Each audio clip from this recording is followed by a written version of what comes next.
नमस्कार दोस्तों, RJ education में आपका स्वागत है। दोस्तों आज हम बात करेंगे हाल ही में जो टीचर्स के एग्जाम हुई है 3rd ग्रेड की, उसमें प्रथम लेवल की कट ऑफ का बीएसटीसी जो है जिसने की है प्रथम लेवल की जो कट ऑफ है उसका हम निर्धारण करेंगे। देखिए दोस्तों, कट ऑफ के निर्धारण में कुछ चीजों का अवलोकन करना जरूरी है, उन्हीं के आधार पर एक संभावित कट ऑफ का निर्धारण किया जा सकता है। हम बात करेंगे सबसे पहले पदों की संख्या। तो देखिए प्रथम लेवल में जो पदों की संख्या है वो लगभग 21,000 है प्रथम लेवल में, और जो अभ्यर्थी जिन्होंने एग्जाम दी है उनकी संख्या लगभग 1.94 लाख, अर्थात 1,94,000 अभ्यर्थियों ने ये एग्जाम दिया है। पेपर की बात करें तो इस पेपर का जो लेवल था वो एवरेज था, औसत एवरेज पेपर आया था लेवल प्रथम का। एवरेज कैसे था? क्योंकि राजस्थान की कला संस्कृति जो जीके वाला जो पार्ट था वो आसान था। राजस्थान का जीके कला संस्कृति वाला पार्ट था वो आसान था, तो आसान था तो पेपर एवरेज कैसे बना? क्योंकि आईसीटी और टीचिंग मेथड जो थे, आईसीटी और टीचिंग मेथड वो स्टैंडर्ड थे, आसान से ऊपर थे, एवरेज से ऊपर थे। आईसीटी और टीचिंग मेथड स्टैंडर्ड थे। अब इस पेपर में जो करंट आया था, करंट के जो क्वेश्चन थे वो आए थे फॉर्मेटिव असेसमेंट से। फॉर्मेटिव असेसमेंट का मतलब है गतिविधि और रचनात्मक आकलन से संबंधित करंट आया था। एक होता है समेटिव असेसमेंट। समेटिव असेसमेंट का मतलब है कि करंट के या टीचिंग मेथड के सीधे प्रश्न, कौन सा सम्मेलन कहां हुआ, कैसे हुआ। लेकिन फॉर्मेटिव असेसमेंट का अर्थ है कि उस टॉपिक से संबंधित सारी जानकारी, कैसे हुआ, क्या प्रभाव थे, किन कारणों से हुआ, तो ये फॉर्मेटिव असेसमेंट है। रचनात्मक आकलन पर आधारित करंट के क्वेश्चन आए थे। कुछ क्वेश्चन जो थे टीचिंग मेथड के थे वो भी फॉर्मेटिव असेसमेंट से संबंधित थे। अब ऐसी स्थिति में इस पेपर को कितना किया जाए, क्योंकि पदों का पता है, संख्या का पता है, जीके आसान आ गया, आईसीटी टीचिंग मेथड स्टैंडर्ड है, तो आदर्श स्थिति क्या होनी चाहिए कि इतने ही प्रश्न करने चाहिए। तो इस पेपर की आदर्श जो स्थिति है वो है 120 से 125 प्रश्न करना। इस पेपर में 120 से 125 क्वेश्चन से ज्यादा नहीं करने थे, ये इसकी आदर्श स्थिति है। अब कई अभ्यर्थी कह रहे हैं कि सर मेरी 250 रहेगी, 120 से तो कुछ नहीं होगा, तो उनको ये नहीं पता कि पेपर का लेवल क्या है और साथ में नकारात्मक अंकन है। क्योंकि नकारात्मक जो अंकन होती है, नकारात्मक अंकन हमेशा मेरिट को डाउन ले जाती है। तो आदर्श मेरिट स्थिति की अगर हम बात करें तो आदर्श मेरिट स्थिति 105% रहेगी। आदर्श मेरिट स्थिति जो रहेगी वो रहेगी 105%।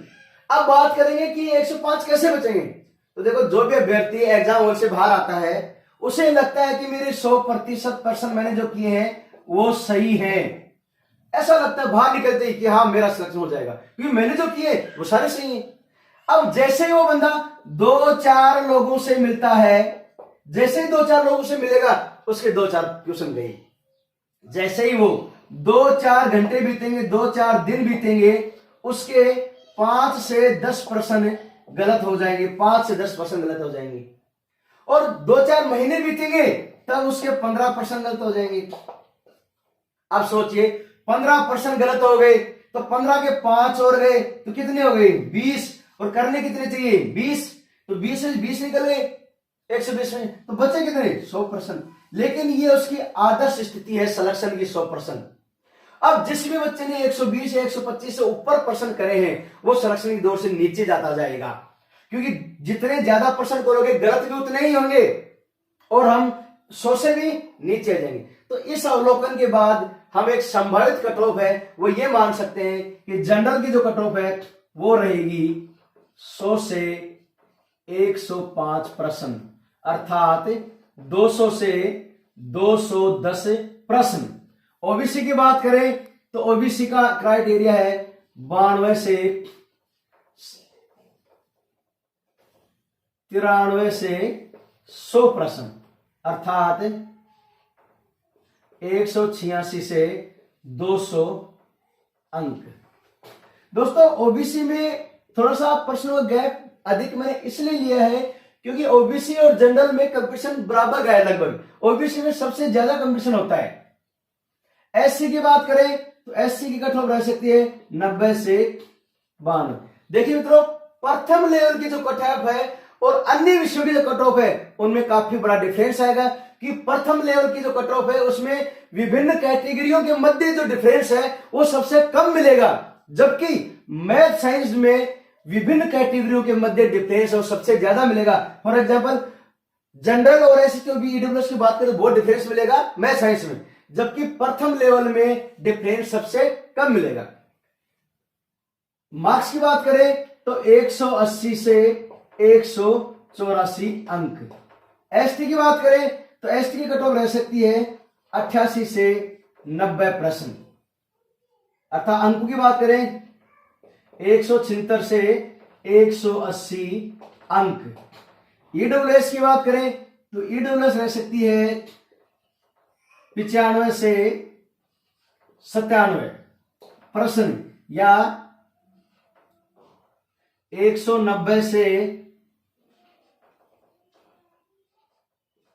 194 अंक। एसबीसी की बात करें तो एसबीसी की मेरिट रहने की संभावना है वो है 92 से 96 प्रश्न। अंकों की बात करें 184 से 192 अंक। ये एक संभावित मेरिट है दोस्तों, मेरिट जो उसकी एयर फेयर में ही रहेगी, तो इस दायरे में जो अभ्यर्थी आ रहे हैं उनका सिलेक्शन होने की पूरी उम्मीद है। धन्यवाद दोस्तों।